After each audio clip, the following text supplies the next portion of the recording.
Hi everyone, welcome back to my channel Techly Talks. ఈరోజు వీడియోలో street స్టైల్లో egg నూడిల్స్ని యమ్మీగా ఎలా తయారు చేసుకోవాలో చూపించబోతున్నాను.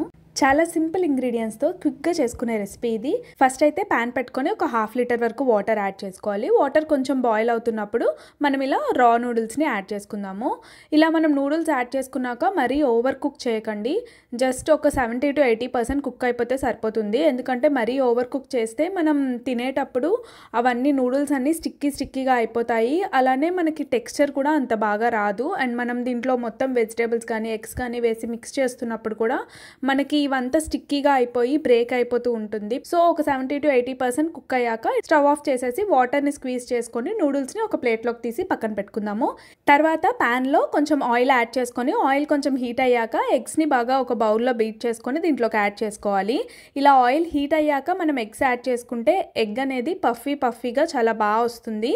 అలానే మనం ఎక్కువ మిక్స్ చేయకుండా ఫాస్ట్గా కొంచెం స్లోగా ఇలా మిక్స్ చేసుకుంటే ఎక్కువ బ్రేక్ అవ్వదు ఎగ్ అనేది. ఇలా ఒకసారి మిక్స్ చేసుకున్నాక దీంట్లోకి చిన్నగా చాప్ చేసుకున్న అల్లంని యాడ్ చేసుకుందాము.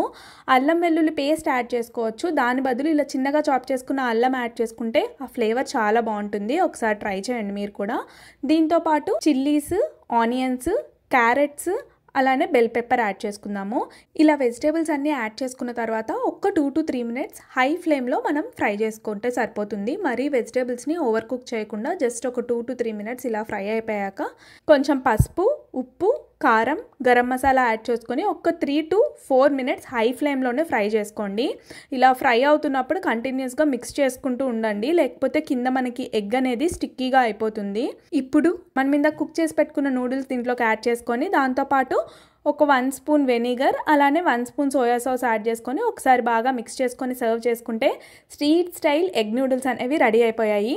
డెఫినెట్గా మీరు ఇంట్లో ఈ స్ట్రీట్ స్టైల్ ఎగ్ నూడిల్స్ని నేను చెప్పినట్టుగా ట్రై చేయండి. ట్రై చేశాక మీకు ఎలా కుదిరింది అనేది మీ ఫీడ్బ్యాక్ని కింద కామెంట్ సెక్షన్లో నాతో షేర్ చేసుకోవడం మర్చిపోకండి. మీకు ఈ వీడియో నచ్చినట్టయితే లైక్ చేయండి, షేర్ చేయండి. ఇంకా ఇంట్రెస్టింగ్ వీడియోస్ కోసం please do subscribe to my channel.